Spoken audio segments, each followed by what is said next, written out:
أعوذ بالله من الشيطان الرجيم بسم الله الرحمن الرحيم Assalamu alaikum wa rahmatullahi wa barakatuhu. In this video, inshallah, we will continue with Book 3 of the Islamic Studies course. And inshallah, we will be looking in this video at Chapter 3 of the book. Chapter 3 focuses on the topic of lying, gossiping, and backbiting. And in Arabic, this is al-kadhib, al-ghabit, al-ghibatu,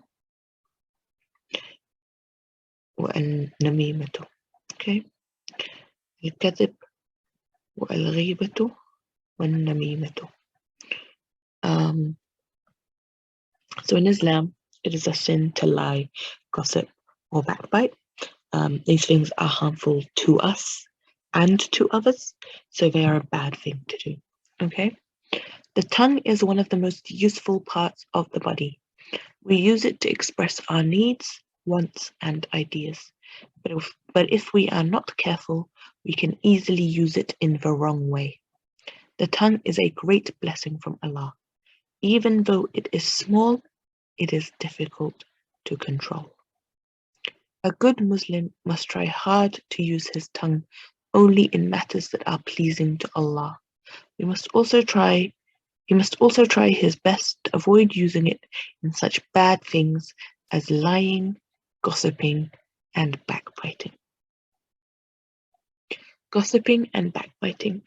To gossip means to talk about other people's private lives, which might be unkind or not true. This is perhaps the most difficult thing to control. It is easy to make fun of others. It is easy to nudge a friend with your elbow to get a giggle. But it is good to remember that if we do not have anything nice to say, then we should not say anything at all.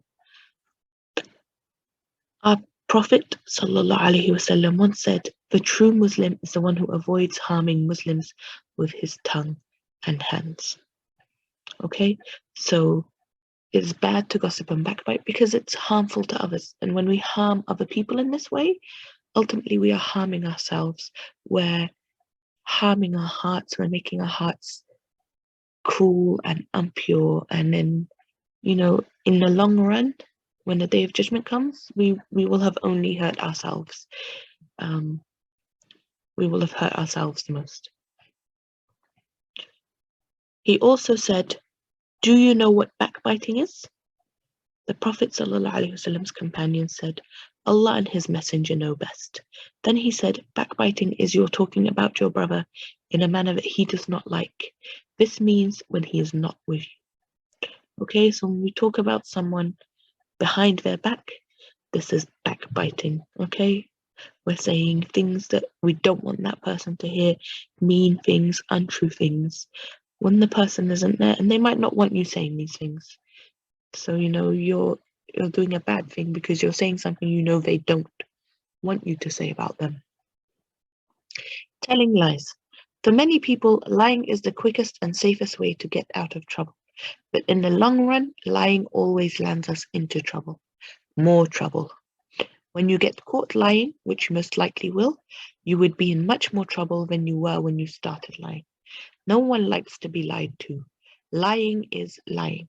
It does not matter if we lie about where we were, what we did, who we saw, or what we saw, for we will be questioned about this on the day of judgment.